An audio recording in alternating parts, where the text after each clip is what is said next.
Derrière chaque série et chaque film d'animation, il y a des femmes et des hommes, des productrices, des producteurs, des artistes, des scénaristes. Je suis Sabri et je vous propose de partir à leur rencontre afin de comprendre leur histoire et de découvrir ces petits plus qui les ont conduits au succès. Bienvenue sur Anima Show, un podcast avec le soutien d'Anime France et de 22D Musique, le partenaire musique des acteurs de l'animation depuis 20 ans. Pour ce nouvel épisode, j'ai l'immense plaisir de recevoir Roch Lehner, producteur et président de 1000 Images, studio d'animation français. Comment ça va, Roch ? Très bien. Vous avez créé 1000 Images en 1991. À l'heure actuelle, nous sommes en 2021. Donc ça fait 30 ans que vous avez ce métier de producteur d'animation. Une belle perspective. Qu'est-ce qui vous frappe dans l'évolution de ce métier ? Qu'est-ce qui me frappe ?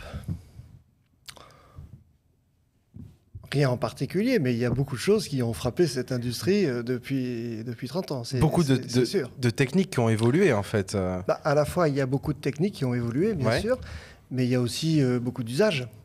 Et donc, le paysage a changé de façon à peu près régulière. Enfin, non, les choses ne changent jamais de façon régulière. Elles changent par étapes, par rupture. Et il y en a eu beaucoup, des ruptures. Et puis... Aujourd'hui, encore, il y a une rupture majeure qui est celle du numérique. Ça change la technologie, ça change les usages. Et donc, quelque part, c'est la révolution permanente parce que toutes les 3 semaines, il y a un truc nouveau qui arrive et puis il faut s'adapter. Ce qu'on peut saluer, c'est qu'en 30 ans, vous avez toujours suivi cette évolution à la fois des modes de consommation et des techniques d'animation. Et vous les avez suivis, vous les avez à chaque fois domptés. Et souvent, parfois, en avance de phase aussi. Parce que on a parfois été précurseur. Ouais, précurseur, c'est ça. On en parlait tout à l'heure. L'animation, il y a 30 ans, il n'y avait pas d'ordinateur dans l'animation. Ouais. Donc, c'était un métier qui était grand utilisateur de main-d'œuvre, à tel point qu'il y a à peu près rien qui se faisait en France à l'époque. C'était juste trop cher. Une série d'animation, c'était pas des centaines de personnes comme ça l'est aujourd'hui, c'était des milliers, enfin plusieurs milliers de personnes. Pourquoi ? Il n'y avait pas d'ordinateur. Donc, l'animation se faisait sur du physique, avec du papier, des crayons, des couleurs, des papiers et des peg-bars. On ne se rend pas compte de ça. On ne se rend plus compte, non. Et avec des peg-bars, et puis on pouvait flopper les feuilles comme ça pour vérifier les mouvements d'animation. Le line test, c'était quelque chose qu'on utilisait de façon rare. Ouais. Et puis, quand l'animation était faite, il fallait, après ça, tracer à la plume sur des acétates. Alors, pour ceux qui écoutent ce podcast en audio, dommage pour vous, mais là, Roch nous présente ce qu'on appelle des cellos. Des cellos, des celluloïdes, des acétates. Ouais. Et puis, ce sont des feuilles transparentes sur lesquelles... Montrez bien à la caméra pour ceux qui... Sur l'envers était tracé le trait, était recopié le trait qui était fait au crayon sur le papier. Donc c'était tracé, on voit les lignes noires. Et puis sur l'envers, c'était peint à la main.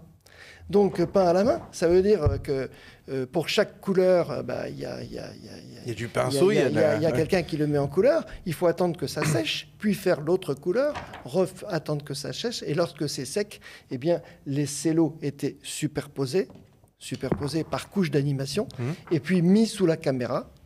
Ça s'appelait un banc-titre ou une trouca. Donc c'était une sorte de trouca. Un truc énorme, 16 mm. On glissait les cellos en dessous. On glissait sous la caméra. En les superposant puis, selon le plan qu'il y avait derrière de et paysage. Chaque photogramme ou chaque groupe de photogrammes ont changé soit l'ensemble des cellos, en principe il y avait 4 couches, soit simplement la couche qui faisait l'objet d'un mouvement.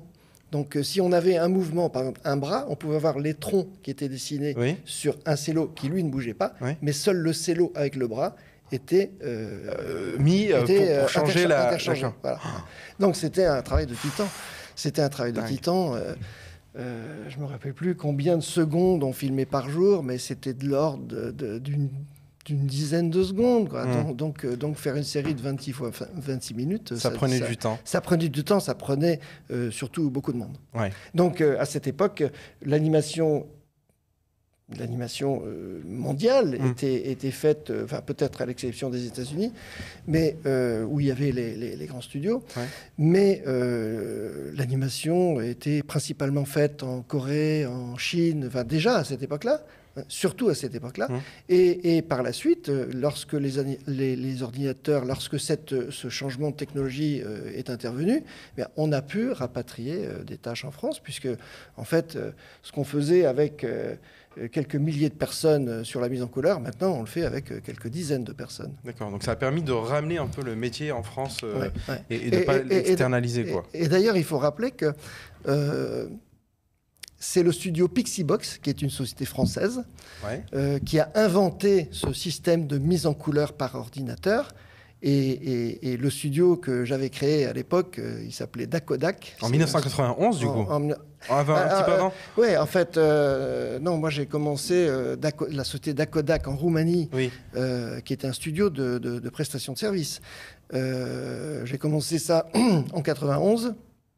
Et je pense qu'on a dû l'équiper de système Pixibox en 93 ou 94. Mais c'était le premier client de Pixibox, c'est-à-dire le premier studio équipé de ce système de mise en couleur. C'était le début de l'informatique dans l'animation, quoi. C'est la première incursion. Et c'est des Français qui ont fait ça. C'est la première incursion de l'informatique dans l'animation. Très bien, merci bien de nous parler de ces moments. D'ailleurs, la première série que vous avez je vous montre lancée pour les spectateurs. C'était très joli, d'ailleurs. Ah oui, c'est beau. Ça, ce sont des solos originaux de... Moi, je suis frappé par la couleur, quoi. Oui, c'est très joli. De Caroline et ses amis, donc, qui était une série de 52 fois 13 que nous avions fabriqué à l'époque. Et ici, on a quelques cellos, vous voyez, où on voit l'infime mouvement qui existe entre deux cellos. Oui, parce qu'il lève la patte. Voilà. Et c'est la suite de tous ces cellos qui ressemblent à la même chose. Mais en fait, non, il y a un mouvement. C'est la suite de ces mêmes cellos qui fait l'animation une fois rendue sur la pellicule. C'est top de voir justement cette perspective-là d'évolution des techniques. Vous avez démarré avec une première œuvre qui était une adaptation d'une série d'albums pour enfants qui s'appelait Mimi Cracra. Mimi Cracra. On va voir une photo ici. Moi, je me souviens de la musique Mimi Cracra, l'eau, elle aime ça. Dont la productrice était Odile Limousin, qui par la suite a créé Storimage. Voilà. Ah d'accord, belle anecdote aussi. C'était Agnès Rosenstiel qui avait créé cette première série de bouquins. Ensuite, vous avez donc, ça c'était de la 2D, début de l'animation 2D. Puis ensuite, vous avez fait aussi vous avez été distributeur sur du stop motion avec Hôpital Hilton. Je ne sais pas si vous vous souvenez. Hôpital Hilltop. Oui, mais c'est bien après. Là, il y a une grande ellipse, puisque en fait, Hôpital Hilltop, nous étions... les distributeurs, mais nous étions aussi les coproducteurs de la saison 3, avec Folle Image et... C'était une adaptation de livre de Nicolas Allan. C'était un studio anglais. Pascal Lenôtre à la réalisation. Donc c'était une collaboration, une coproduction. D'accord. Mais là, il y a une grande ellipse, parce qu'après Mimi Cracra, il y a eu justement Caroline et ses amis. Qu'on a vu en image là. Et après, Mimage a connu une grande traversée du désert, parce qu'en fait, moi, lorsque j'ai créé ça, je ne connaissais rien à l'animation, et je connaissais personne dans l'animation. Ah oui, parce que je rappelle, Roch est diplômé de Sciences Po et des SEC, donc plutôt un profil... Sciences Éco et SEC. Plutôt un profil destiné à la gestion d'entreprise, finance d'entreprise, ou en tout cas quelque chose qui n'était pas forcément lié au divertissement et à l'animation. En tout cas, avant de commencer le studio Dakodak et puis la société Mimage, j'avais aucune idée. Qu'est-ce que vous faisiez avant ? J'avais aucune idée que l'animation pouvait être un métier. Donc j'ai démarré ça un peu par intuition. Si je regarde en arrière, je dirais même il y a peut-être un côté mystique parce que je me suis jamais posé la question. Donc, puis je l'ai fait quand même. Bon, voilà quoi. Donc, ça impliquait une période d'apprentissage assez longue. Après avoir produit Caroline et ses amis, on est resté plusieurs années sans rien produire, mais en effectuant de la prestation avec le studio roumain que j'avais créé. D'accord. J'avais créé un studio en Roumanie et un studio en Ukraine. Donc vous fabriquez pour le compte d'autres producteurs en fait. Oui, avec des collaborations, des coproductions, mais toujours sur la base de l'apport de nos prestations de services. Mais c'était important. Il y avait dans le studio Dakodak en Roumanie et le studio Boris Fenn en Ukraine, il y avait quoi ? Il y avait 1000 personnes, quelque chose comme ça. Oui. Bon, voilà. Et puis après, vers les années 95-96, on est revenu à la production parce qu'on a appris, on s'est appliqué, on a passé du temps, on a développé. Et puis là, on s'est mis à produire de façon significative et on est devenu un acteur important sur la scène européenne de la production. Très bien. On avance un petit peu. Il y a eu Didou aussi. Donc là, c'était comment adresser le marché du préscolaire, en fait. Tous ces petits dessins animés qui sont destinés aux enfants de 2 à 4 ans. Ouais. Et ça a été un succès, Didou. C'est un énorme succès. Énorme succès. Puisque Didou, ça a été vendu dans 200 pays. Et les premiers épisodes ont été diffusés en 1996 et jusqu'à maintenant, ils sont toujours en diffusion. Donc, c'est énorme d'avoir une propriété intellectuelle qui, sur la base des mêmes contenus, est diffusée pendant plus de 15-16 ans.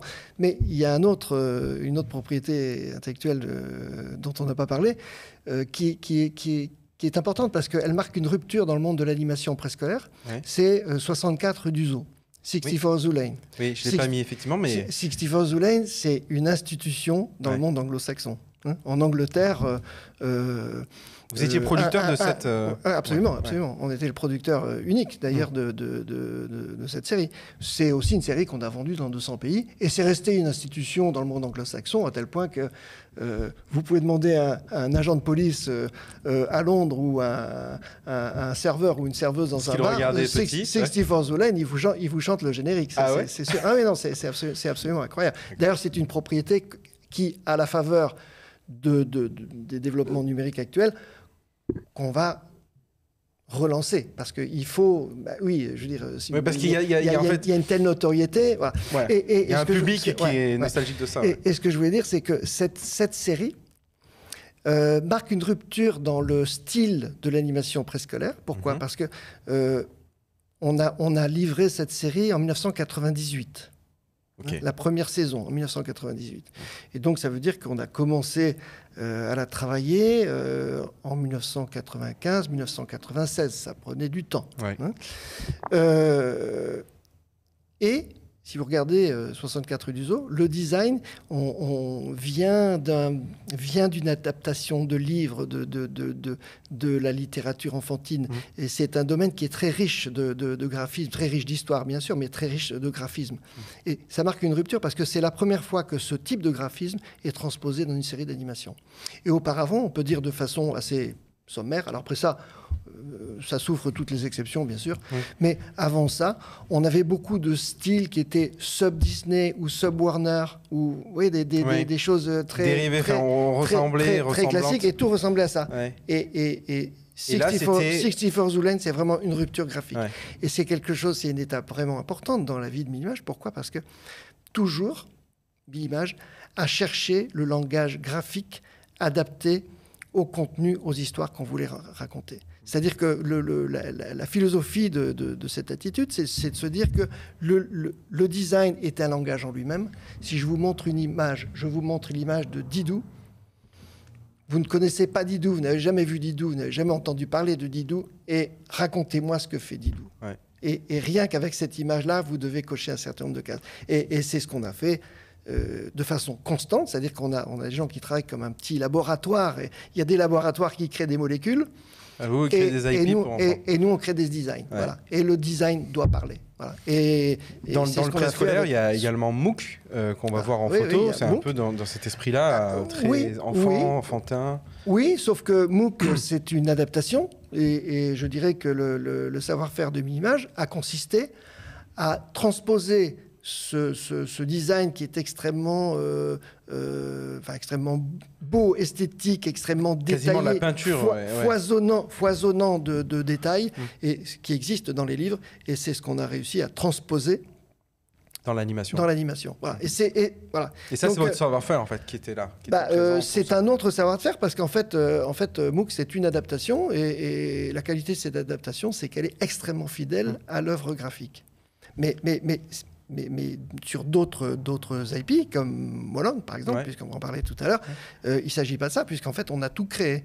Mais on a créé ce langage graphique qui parle au cerveau et qui transmet les messages que l'on transmet aussi par les histoires. Donc il y a une sorte de convergence des langages, du langage visuel, du langage parlé, du langage graphique, vers les mêmes valeurs, vers les mêmes notions que l'on veut transmettre. Par exemple, pour Didou, ça continue, l'histoire continue. On va regarder un extrait des nouveaux épisodes. Et ça, c'est assez fabuleux de se dire que ça fait des années que c'est toujours là.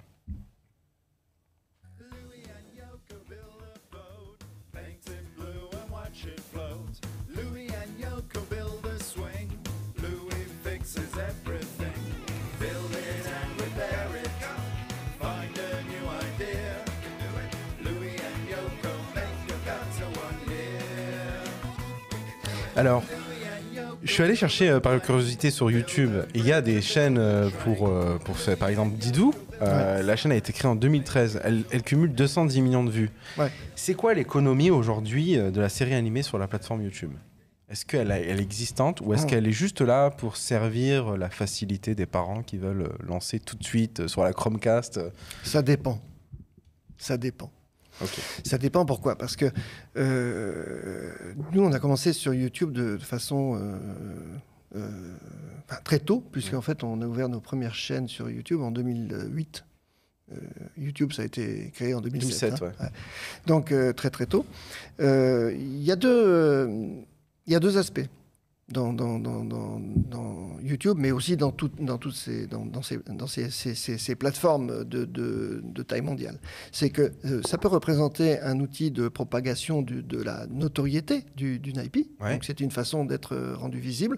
Et il y a beaucoup de pays où le paysage est tellement mal organisé ou tellement faible en matière de diffusion télé ou tellement inaccessible que finalement YouTube c'est une façon d'accéder au territoire et d'accéder aux spectateurs. Bon,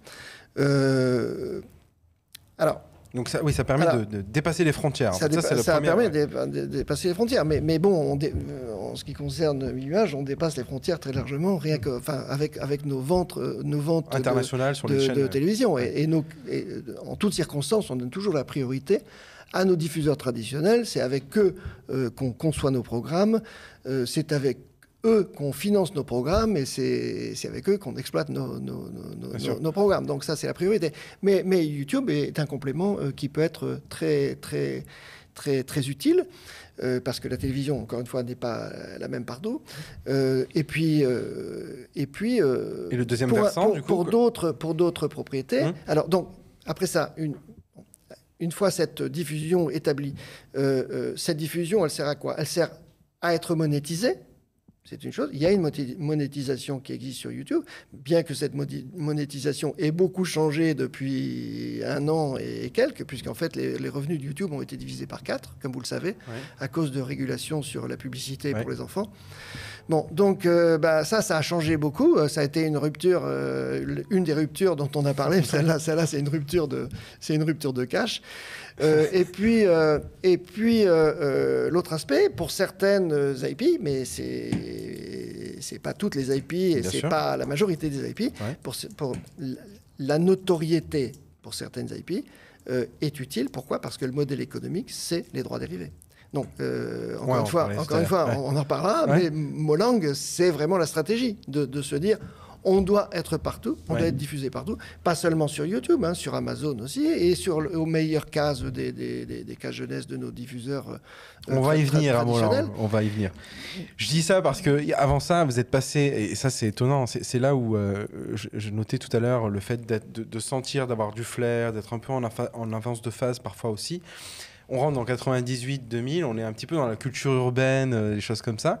Et vous allez prendre les devants et produire Les Lascars. Vous vous souvenez de cette série ? Oui, alors racontez-nous, rectification. Rectification. C'est parti. Je n'ai pas créé Les Lascars. Bien sûr, non, mais je vais vous raconter l'histoire.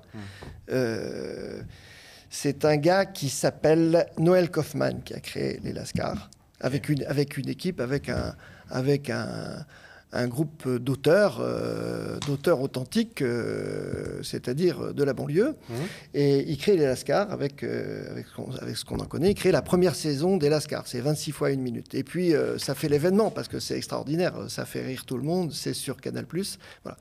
Les créateurs, je rappelle, Number 6, El Diablo, Alexis d'Olivet, qui sont toujours là. Ils sont toujours derrière la propriété, et derrière l'image pour cette propriété-là. Bon.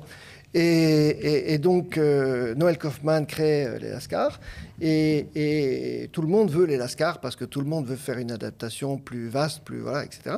Et moi y compris. Et puis, simplement je rends des coups de main importants à Noël Kaufman. Okay. Et vous rentrez en producteur. Et Noël Kaufman me cède ses droits sur les Lascars. Voilà l'histoire. Et après ça, c'est une propriété très symbolique très marqué. C'est-à-dire que c'est un univers graphique, même l'univers graphique rappelle celui de la banlieue. On a aussi toutes les références culturelles, etc. Bien qui sûr, sont là-dedans. Bien Il y a sûr. des acteurs qui ont prêté leur voix, comme Vincent Cassel. Il y a eu Omar et Fred, Léla Bekti. Saïd Tagmaoui. Pas Léla Bekti, non. Non, c'était peut-être sur la série plus que sur le long métrage, non? Non, c'est Diam.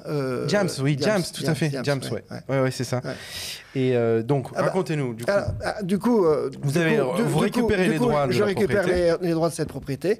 Et puis, par la suite, on exploite cette propriété. Elle va être exploitée, d'ailleurs, sur YouTube de façon très importante. Quand Canal a terminé un peu les diffusions aujourd'hui, les jeunes d'aujourd'hui connaissent les Lascars par YouTube et par les réseaux sociaux. Bien que maintenant, on est sur Amazon, on est sur Netflix. Et qu'initialement, c'était Canal+ qui avait... Et la carrière des Lascars, on va dire, ne fait que commencer. Bon, bref, on a créé une seconde saison des Lascars, toujours des épisodes courts, et puis on a fait le long métrage. Qui a ce casting de voix prestigieux et qui est artistiquement super. Enfin, je recommande à tout le monde d'aller le voir. Il est sur Netflix en ce moment.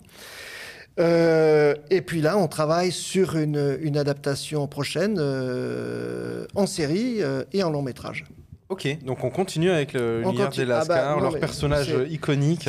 C'est une marque, les Lascars, c'est vraiment une marque. Je vous propose qui est restée, de revoir un extrait qui provient de la série. C'est des extraits courts, mais moi, ça me tordait de rire quand j'étais ado. Alors tu vois, au cours de taille, là, ils m'ont montré un coup mortel, tu vois. Tu baisses la garde comme ça, après, t'envoies une manchette gauche, ensuite direct, t'enchaînes le plus droit, direct du droit, et là tu finis par retourner marteau dans la face. Oh là là, putain. Ça doit être balèze ton entraînement là. Karim, il en fait un bagneux. Tu sais ce qu'il m'a dit? Là-bas, il s'entraîne à frapper sur des poteaux en bois. Bah ouais, c'est pour endurcir les tibias. Ouais, mais Karim, là où il va, tu vois, c'est des tout nazes. Moi, je te dis, mon prof de taille nous entraîne à donner des coups sur des barres de fer, tu vois. Non. Putain, là, ça doit te défoncer. Tu sais, c'est une question d'habitude, au bout d'un moment, tu sens plus rien. Moi, je te dis maintenant, mes tibias, c'est de la baramine.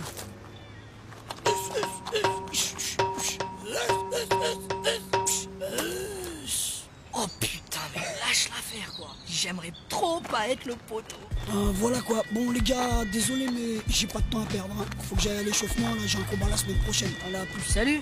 Ah ouais, laisse tomber, ce gars-là c'est un tueur. Putain de sa mère, enculé. Aïe.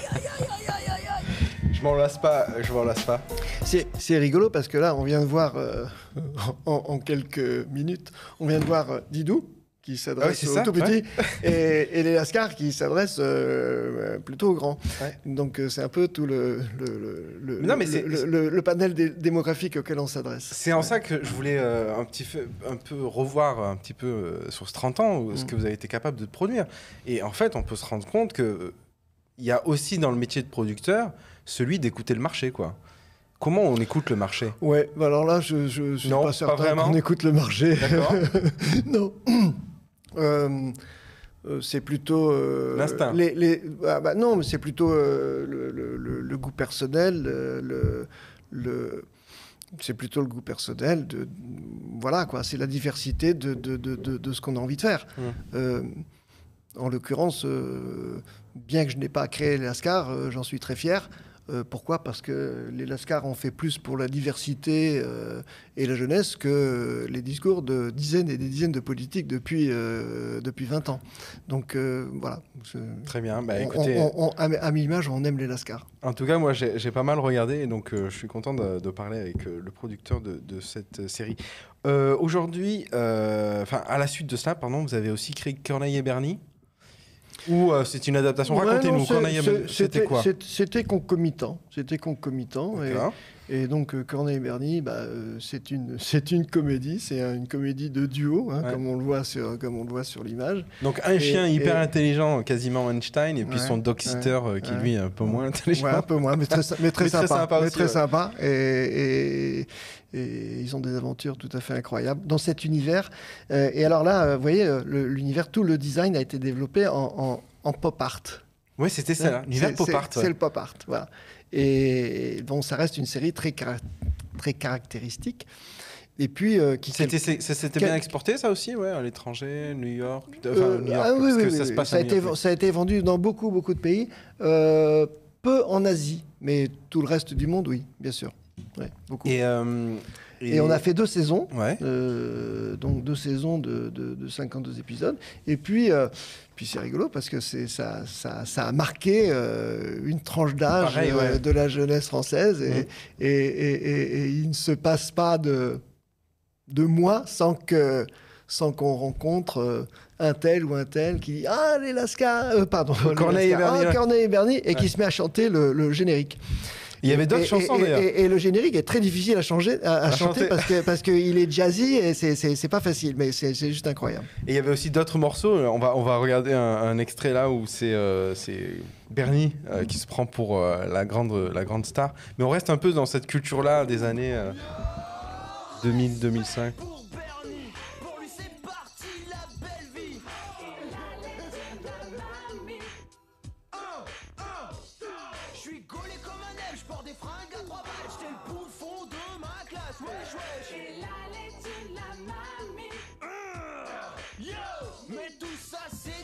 Je ne me souviens pas de cette chanson-là. ouais, c'était parodique, mais qu'est-ce qu'on a pu... Mais, en fait, c'était hyper divertissant. Ça reste d'actualité. Hein. Oui, ça reste d'actualité, ouais. Bon, ben voilà, merci d'avoir parlé de ça aussi. Pareil, hein, pour Corneille et Bernie, il faut qu'on entretienne tout ça, quoi. C'est une vraie IP, ça reste dans la mémoire des gens. Et... Bien sûr. Bon. Il y a toute une génération qui se souvient et qui peuvent d'ailleurs le transmettre à leurs enfants. Ensuite, vous avez fait un autre bond, c'est celui de la 3D, parce qu'en fait, jusqu'à présent, vous n'aviez pas travaillé sur des œuvres de 3D, sauf avec Pirata et Capitano, qu'on va voir en photo. Non, là. On a fait le long métrage Piccolo et Saxo en 3D. D'accord, oui. Voilà. Et on n'a pas fait beaucoup de 3D jusque-là. Enfin, je vais vous dire pourquoi. Ouais. Parce qu'on parlait du design tout à l'heure et je vous disais qu'on fonctionnait un peu comme un laboratoire de création de design. Et bien souvent, la 3D a créé des designs périssables. C'est-à-dire que c'est bien, ça sort, c'est bien, et puis quelques années après, ça vieillit mal. Ouais. On voit que c'est plus d'actualité, on voit que ça a été fait il y a tant de temps parce que la technologie a évolué. Et en fait, ce que je trouve intéressant dans le dessin animé, c'est de travailler sur des designs qui sont pérennes, quoi, qui sont, enfin, on peut dire entre guillemets éternels. C'est-à-dire que dont la force graphique transcende l'état de la technologie. Alors, je vais vous citer un exemple. On n'en a pas parlé, mais Renaissance. Renaissance, c'est de la 3D, c'est de la mocap. On a créé Renaissance, c'était... c'est une série ou un film? Non, c'était un film. C'était un long métrage. C'était un long métrage. Et, on diffusera des images. Non, c'est ça, Renaissance. Voilà. Ok. Renaissance. Non, vous voyez, mocap et 3D. C'est de la 3D. Ouais. Mais personne ne voit que c'est de la 3D. On voit ce film-là, on ne pense pas que c'est de la 3D. Parce que artistiquement, c'est très engagé. Et en fait, c'est quoi? C'est un film d'animation. Mais après ça, on ne sait pas exactement ce que c'est. Mais peu importe, on ne se pose pas cette question-là. On dit, c'est beau. Ah ouais. Justement, donc les débuts de la 3D avec Pirata, Capitano, oui, pour mini-images. Des séries, des mini-images, ouais. On va regarder un extrait.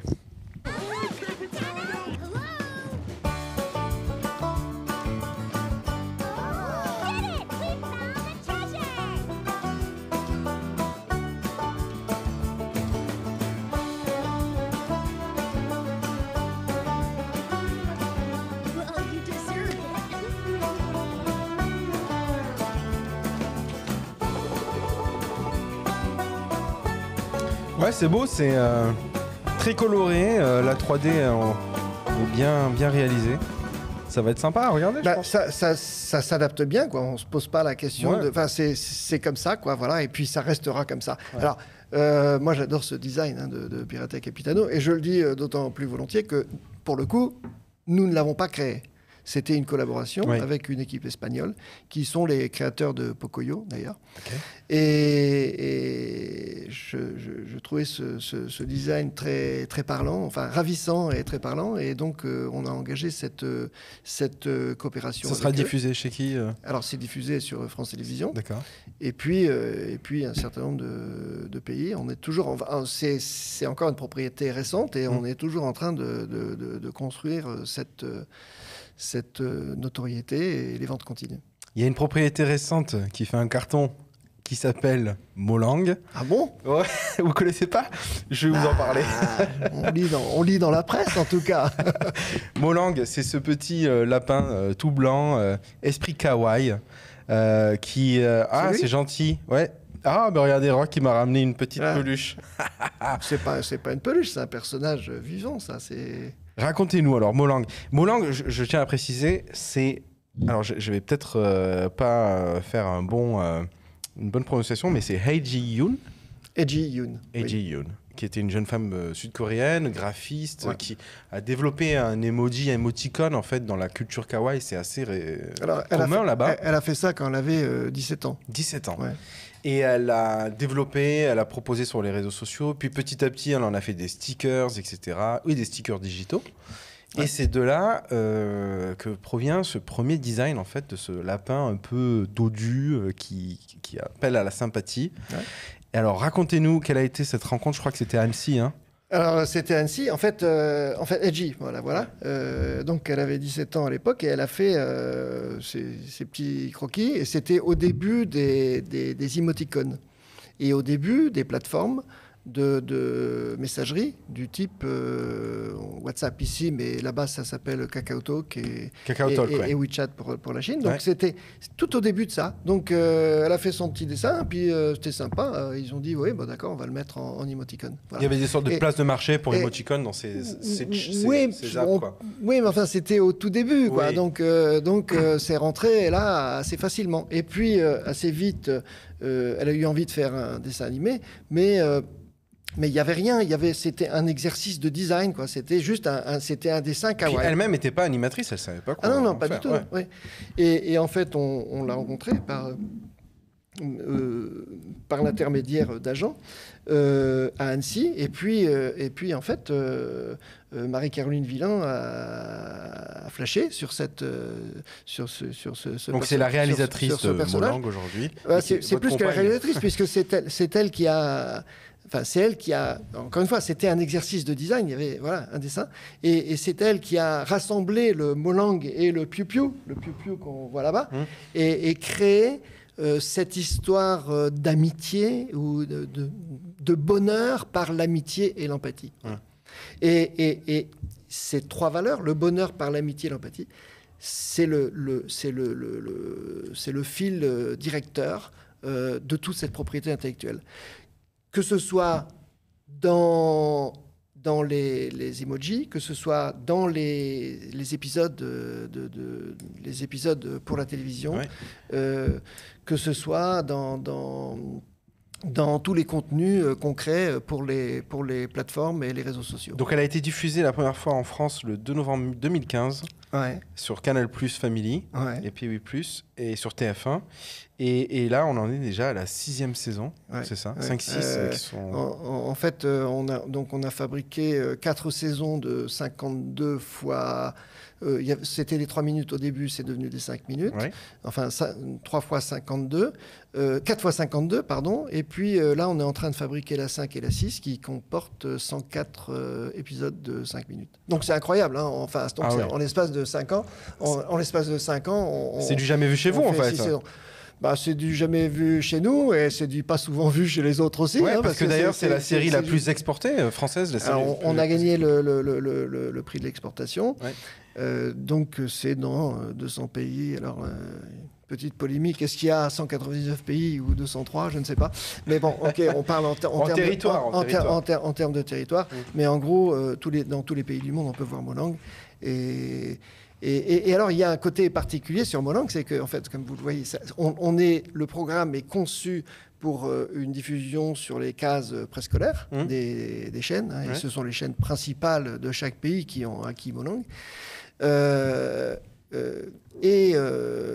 On s'est rendu compte assez vite que, en fait, ce langage kawaii, on parlait de langage tout à l'heure, qu'est-ce que raconte Molang et Piu Piu, l'amitié, l'empathie, le bonheur, comment transformer. Oui, mais là, je viens de vous le dire, mais on l'a testé sur des gens sans que je l'ai dit préalablement, et on va tomber sur ces choses-là, quoi. C'est-à-dire que le langage symbolique de Molang parle de cela.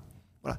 Et parle de cela, pas que aux enfants, pas que aux petits-enfants. Il parle de ça à des adultes, à tout le monde. Et donc, on s'est aperçu qu'il y avait une activité extrêmement importante sur les réseaux sociaux autour de Molang. On va en parler un petit peu après. Et donc, on est allé dans cette voie. Et aujourd'hui, ce sont des porte-paroles des porte-paroles. Et en fait, ce sont des centaines de millions de contacts qui sont créés chaque jour entre la diffusion en télé, la diffusion sur les plateformes et la diffusion sur les réseaux sociaux, les contenus dédiés sur les réseaux sociaux, les emojis. Vous savez, il y a une plateforme... On va en parler après. Ah, pardon, on parle de la plateforme. Mais je voulais montrer un extrait de Marie-Caroline Villan qui nous parle un peu de ce qu'elle a réussi aussi à créer en termes d'univers. Ah bon, elle est là il y a une petite vidéo. Elle est là, d'accord. Si notre réalisateur veut bien la lancer. Okay. Une identité à part Molang et Piu Piu qui ont des vrais prénoms, les autres c'est des pincos. On m'a demandé de trouver des prénoms, etc. Mais en fait, donner un prénom à un autre personnage, je devais l'immobiliser dans quelque chose. Alors que là, tous les personnages sont égaux. Tous les personnages ont les mêmes prénoms. Et ils ont tous la même forme en même temps. C'est quelque chose de très particulier dans cette série. Comme on ne genre pas. Il y a des actions prédéterminées parce que vous êtes une fille, vous agissez de telle façon. Parce que vous êtes un garçon, vous agissez de telle façon. Et moi, j'ai pas voulu montrer ça. La question de l'empathie, la question d'aller vers l'autre, c'est pas une question de fille ou garçon, quoi. Ok.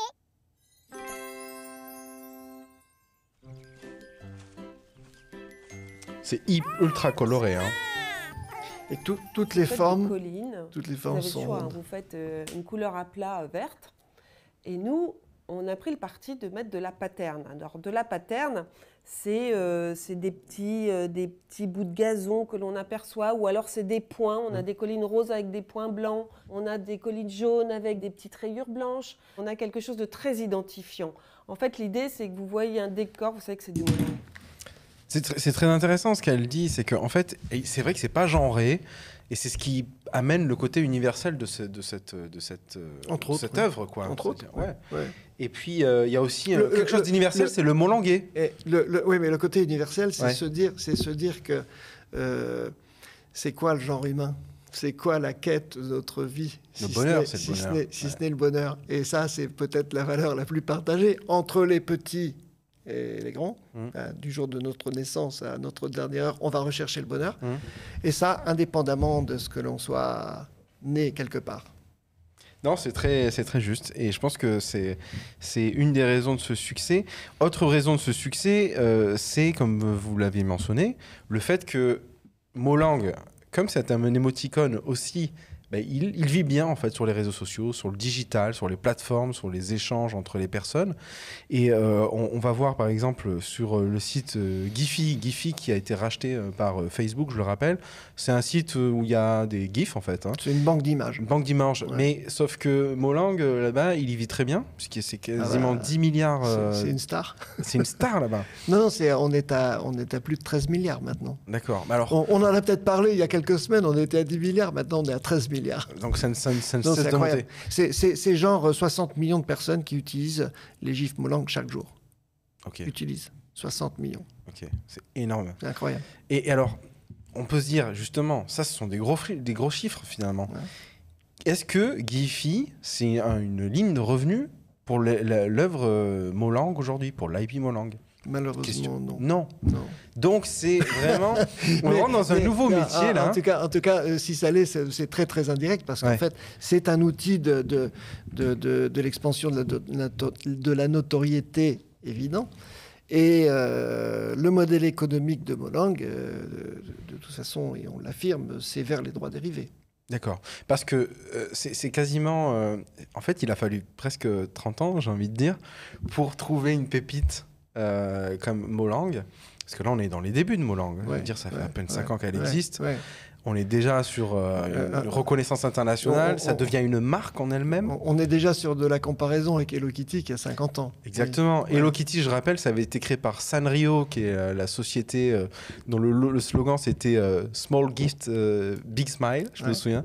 Et ça a été designé par, je ne sais plus son nom, mais c'était une designer. Ouais. En tout cas, Hello Kitty, aujourd'hui, c'est énorme. C'est près de, encore aujourd'hui, 20 milliards de merchandising collés à la marque Hello Kitty à travers le monde chaque année. Je crois pas. Enfin bon, c'est des chiffres importants en tout cas. Ouais, j'invite tous les auditeurs et auditrices à aller checker ça, mais c'est des chiffres très très importants.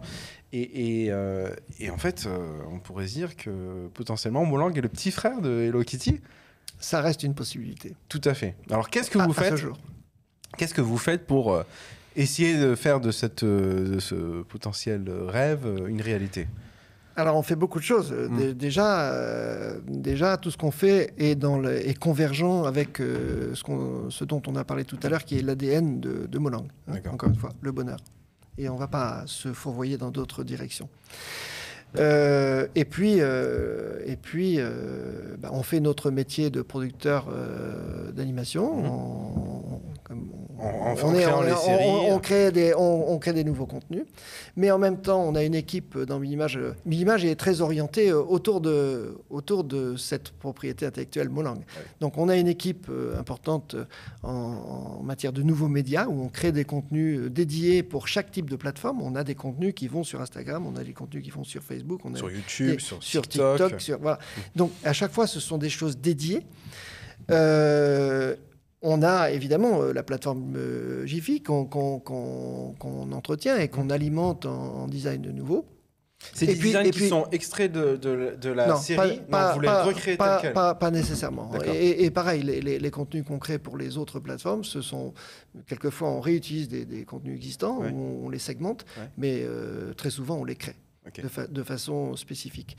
Et puis à côté de ça, on a une équipe d'animation d'un réseau d'agents de droits dérivés. Donc on a des agents dans une quarantaine de pays. Et puis là, on parle à des fabricants, à des industriels, à des artistes, à des institutions pour exploiter la marque ou l'IP Molang dans différents secteurs. Par exemple, avec cette histoire de Covid, on a fait des vidéos sur la promotion des gestes barrières et enfin, tout ce sujet-là, où on a un partenariat avec le métro de Séoul, le métro de Mexico, le métro de Shenzhen. Bon, et après ça, rendu disponible pour d'autres... Donc il y a des visuels, des petites images... plus que des visuels, il y a des films qui passent dans le métro de ces trois grandes villes pour ça. Voilà. Bon, par exemple, on a fait autre chose. On a fait un partenariat important avec Race for Water. Race for Water, c'est une organisation qui promeut... qui prévient des dangers du plastique dans les océans et sur la Terre d'une façon générale, et qui donne des solutions justement pour gagner cette bagarre contre le plastique. Bon, et Molang est devenu leur ambassadeur, leur média pour parler à leur audience. Donc là, ça dépasse la série animée elle-même. Oui, et de plus en plus, on voit que Molang rentre dans la vie des gens, et pas seulement par la télévision. À l'époque où vous avez vu cette jeune créatrice, illustratrice coréenne, qu'est-ce qui s'est passé? Vous avez signé un contrat d'acquisition des droits pour uniquement la partie série animée, ou est-ce que c'était au-delà avec l'acquisition? Non, c'était au-delà. Et il y a après ça, on a en fait Millimage a tous les droits sur cette IP. de façon mondiale.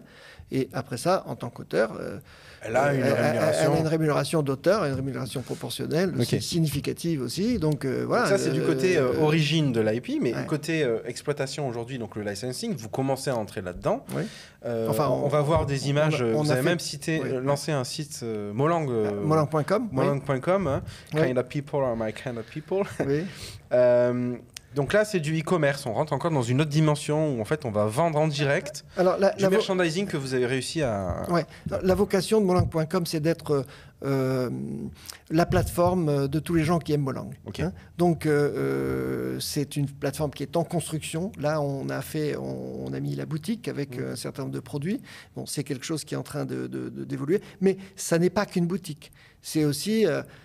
c'est aussi une plateforme où on peut voir des contenus spécifiques, on peut voir l'actualité de Molang, on peut parler à la communauté Molang, et la communauté Molang... On peut télécharger des wallpapers, on peut faire... Oui, mais la communauté Molang, oui, il y a des gens d'Asie, d'Amérique du Sud, de France, des États-Unis, de Laponie, voilà, je veux dire, c'est une large communauté. Et c'est une communauté très active. Ouais, vous faites aussi un pari sur le fait de pourquoi pas créer un espace Molang où les gens fans de... C'est ça. Et en même temps, les gens qui adorent les produits Molang et qui adoreraient avoir une casquette ou un t-shirt ou une lampe ou un sac à main, ils vont les trouver sur cette... ils vont les trouver sur cette boutique en ligne. Alors moi, je suis fasciné par Molang.com. ce départ-là que vous avez avec Molang. En fait, vous rentrez dans le monde du merchandising en fait, et du licensing.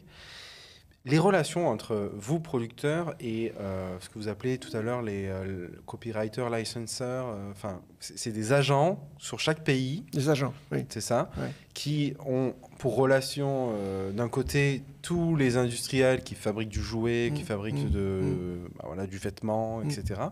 Et puis des gens qui amènent des marques. Bon, vous, en l'occurrence, c'est la marque Molang, et qui proposent la marque Molang en licence pour tous ces distributeurs, ou ces fabricants. Oui. Vous, sur le merchandising, vous avez déjà votre mot à dire sur la conception de chacune des objets qui sont licenciés. Bien sûr. Voilà. Ensuite, il y a aussi une remontée de droits. En tant qu'ayant droit, en fait, chaque vente d'un t-shirt ou d'un sac à dos, il y a une remontée. Ouais. On parle de quel ordre de grandeur en termes de pourcentage sur le chiffre d'affaires de ces merchandising? Bon, il y a un usage qui fait que les royautés sont entre 6 et 12% D'accord. du prix de gros des produits. Oui. D'accord. Et ça, c'est votre marge brute à vous, en fait. Après, vous avez investi du temps, ces frais dont on parlait tout à l'heure pour créer la communauté.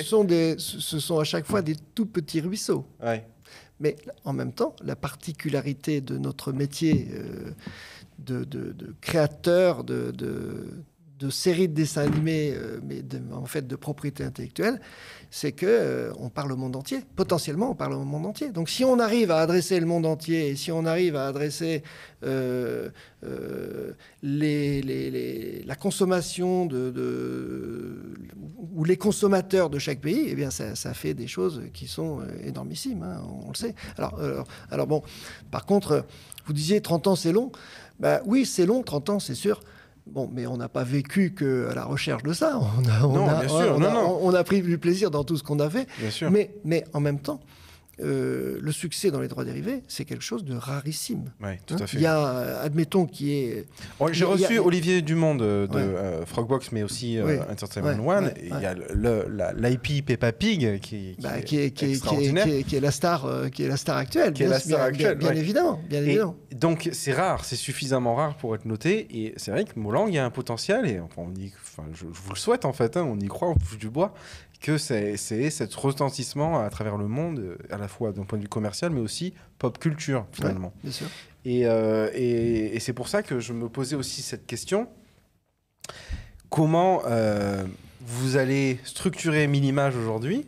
Là, je parle au chef d'entreprise. Ouais. Pour faire en sorte de servir cette mission, de faire de Molang potentiellement prochain hit Planète Terre. Alors, il y a Molang. Il y a Molang qui est qui est très, qui est au cœur. On parlait au début de cet entretien, on parlait de toutes les ruptures. Bon, Molang est en fait au cœur de toutes les ruptures. Pourquoi ? Parce que Molang est né à l'époque des nouveaux médias, à l'époque des réseaux sociaux, à l'époque d'un changement de consommation du linéaire vers la VOD. Il y a plein de choses qui se passent. Voilà. Et donc, je rajouterais, excusez-moi, avec un style et un trait qui nous vient d'Asie, de Corée. Alors que vous êtes producteur français, donc en fait, il y a aussi ça. Oui, mais ça pour moi, c'est pas si important que ça. Okay. Je vais vous dire, par exemple, Mifi, c'est hollandais. Les Moomins, c'est suédois. Oui. Donc, le genre kawaii n'est pas à l'apanage. Enfin, c'est plus connu pour être quelque chose de japonais ou d'asiatique. Mais il y a d'autres formes du design qui s'y apparentent et qui viennent d'autres zones géographiques. Mais oui, donc Molang est né à cette époque de changement massif. Et donc, Millimage, on parlait d'adaptation tout à l'heure, Millimage s'adapte à ça. Et on essaye non seulement de s'adapter, mais de devancer. Et donc, toute l'entreprise est mobilisée autour de nouveaux métiers qu'on ne pratiquait absolument pas avant. Tous les métiers des nouveaux médias. Donc le marketing digital. Est-ce que vous faites de l'acquisition de la publicité digitale ? Ça nous arrive quand on veut pousser un peu tel territoire. Un peu. En fait, aujourd'hui, on a beaucoup de manettes. Auparavant, il y a 10 ans, on vendait aux chaînes de télévision, puis après ça, on attendait que ça se passe. Hein. Bon. Mais aujourd'hui, dans notre petit Airbus Millimage, on a beaucoup de manettes.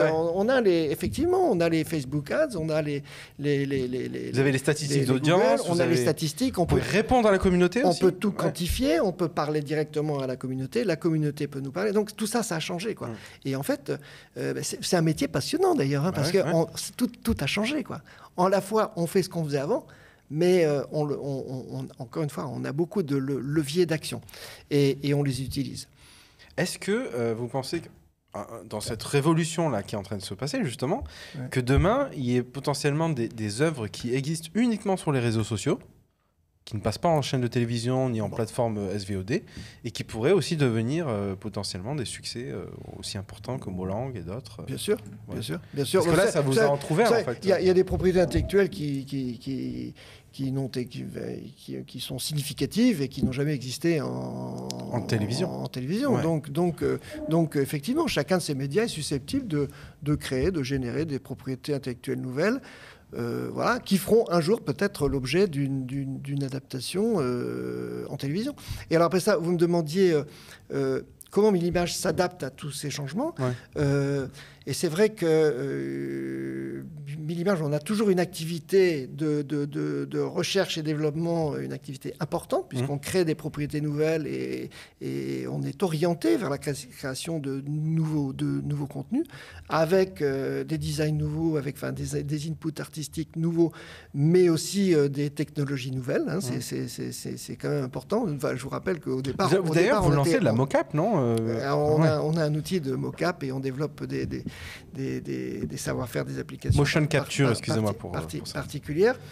Et en même temps, on s'organise pour être capable d'embrasser et de comprendre tous ces nouveaux métiers liés aux nouveaux médias, liés aussi au big data. Et on en parlait tout à l'heure, Marina Narishkin, qui nous vient de TF1 Licence, vient de rejoindre l'entreprise en tant que directrice générale. Et elle a une grosse expérience de ces domaines du consumer product. Et ça gageure effectivement de faire marcher de faire prospérer Molang et son ami Piu Piu. Merci de nous avoir parlé de Molang dans les détails. Roch, on arrive déjà à la fin de notre entretien. C'est passé vite. On a parlé de pas mal de choses. On est parti du cello, on a terminé au digital et à TikTok et les autres plateformes. Donc je pense que ça valait le coup de faire un peu tout ça et de mettre ça en perspective. Donc merci infiniment. Merci Sabri. Un grand merci également aux auditeurs et aux auditrices qui nous écoutent, nous soutiennent, qui sont là et qui ont écouté cet épisode jusqu'au bout. Donc merci à vous. Merci de partager cet épisode à vos proches et à vos amis. Pour connaître les prochains invités, suivez-nous sur Instagram, c'est @animashow.france. On compte sur vous. À bientôt. Merci Roch. Merci. Au revoir.